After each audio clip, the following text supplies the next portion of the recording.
So, yeah, you know what? Let me give you, if we have a little bit of time, I want to give you a great example of what Ratzinger does to Catholic doctrine and dogma with regard to original sin.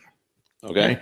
Now, all of us who are listening, if we're traditional Catholics, we know from our catechism, what original sin is. The sin committed by Adam and Eve in the Garden of Eden that was passed on to posterity through generation, and it consists in, above all, the loss of sanctifying grace in the soul, and has effects such as concupiscence, so that we are, inclined to sin from now on. Then there is pain in childbirth for women, and just a number of consequences.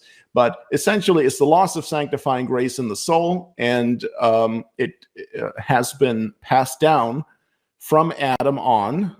We are not born in the state of sanctifying grace. The Blessed Mother was an exception, of course. This can be remedied. First of all, the state of sanctifying grace is restored through the sacrament of baptism, right? When faith, hope, and charity are infused into the soul, since these had been lost. And then also, as far as the effects of original sin, this is what we have to remedy by means of penance and mortification and so forth. In any case, so this more or less, right, is what we all understand about original sin. Now, it is a deprivation of grace from the soul when human beings are conceived. And, well, that's not what it is for Joseph Ratzinger, okay? If you want to hear what Joseph Ratzinger says about original sin, this is from a book called In the Beginning, A Catholic Understanding of the Story of Creation and the Fall. Now, just for some background here, the English translation was published in 1995, but that book is actually simply a collection of Lenten sermons that Joseph Ratzinger gave when he was supposedly the Archbishop of Munich during Lent of 1981. This is what he tells basically his flock during a Lenten sermon. In other words, the average Joe is sitting in the pew and listening to this. Okay? Keep that in mind as you read what he says here. Here's what he says about original sin. Quote, "In the Genesis story that we are considering, still a further characteristic of sin is described. Sin is not spoken of in general as an abstract possibility, but as a deed, as the sin of a particular person, Adam, who stands at the origin of humankind and with whom the history of sin begins. The account tells us that sin begets sin, and that therefore all the sins of history are interlinked. Theology refers to this state of affairs by the certainly misleading and imprecise term original sin. What does this mean? Nothing seems to us today to be stranger or indeed more absurd than to insist upon original sin, since according to our way of thinking, guilt can only be something very personal. And since God does not run a concentration camp in which one's relatives are imprisoned, because he is a liberating God of love who calls each one by name. What does original sin mean then when we interpret it correctly? Finding an answer to this requires nothing less than trying to understand the human person better. It must once again be stressed that no human being is closed in upon himself, and that no one can live of or for himself alone. We receive our life not only at the moment of birth, but every day from without, from others who are not ourselves, but who nonetheless somehow pertain to us. Human beings have their selves not only in themselves, but also outside of themselves. They live in those whom they love and in those who love them and to whom they are present. Human beings are relational, and they possess their lives, themselves, only by way of relationship. I alone am not myself, but only in and with you am I myself. To be truly a human being means to be related in love, to be of and for. But sin means the damaging or the destruction of relationality. Sin is a rejection of relationality because it wants to make the human being a god. Sin is loss of relationship, disturbance of relationship, and therefore it is not restricted to the individual. When I destroy a relationship, then this event, sin, touches the other person involved in the relationship. Consequently, sin is always an offense that touches others, that alters the world and damages it.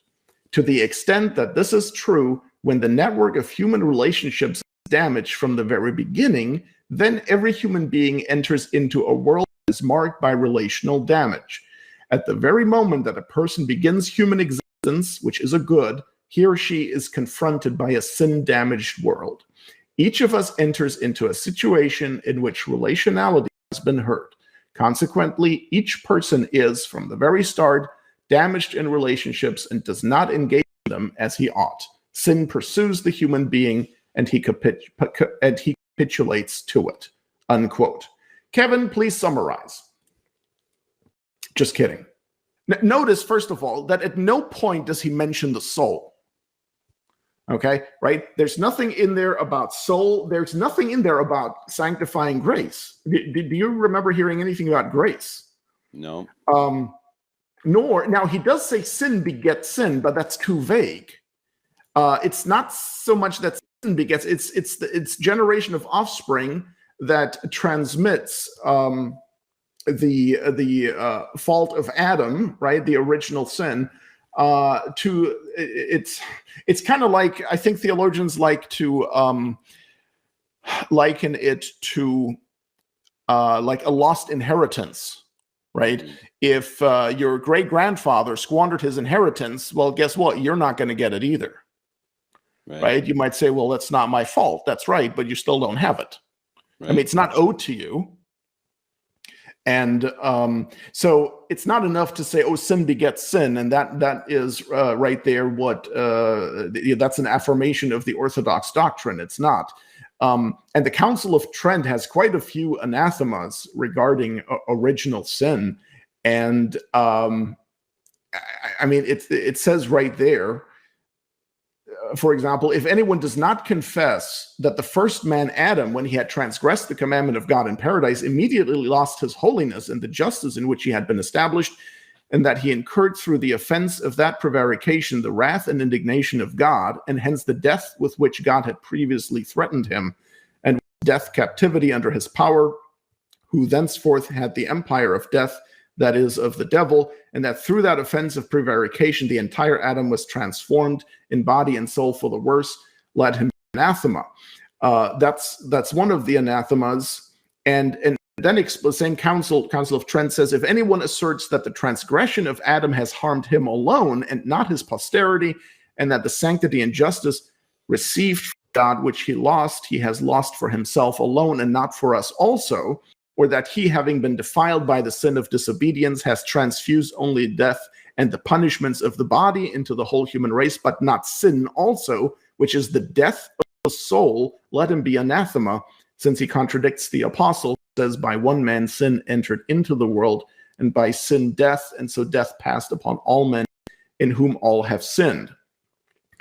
And there's a number of other anathemas regarding original sin. So the problem here is that for Joseph Ratzinger, original sin is not a deprivation of sanctifying grace in human souls transmitted by natural generation. For him, original sin is a damage in human relationships encountered by every human being. Okay, if we want to sum up what he said there about all this stuff about how human beings are whatever in themselves and of themselves and all that stuff. But what Ratzinger says is simply wrong, because that is not what original sin is. Now, there's no question that on account of original sin, there is a damage in relationships. That's true. That's a consequence of original sin, maybe, right? But it is not that in which original sin essentially consists. It was Pius XI, let me see if I can find this real quick, who wrote, and this is a quote from the encyclical Mit brennender Sorge, right? This was written in German, Mit brennender Sorge. Original sin, this is a quote, original sin is the hereditary but impersonal fault of Adam's descendants who have sinned in him. It is the loss of grace and therefore of eternal life, together with a propensity to evil, which everybody must, with the assistance of grace, penance, resistance, and moral effort, repress and conquer. The passion and death of the Son of God has redeemed the world from the hereditary curse of sin and death. Faith in these truths belongs to the inalienable treasury of Christian revelation, unquote. That's 25 of that encyclical.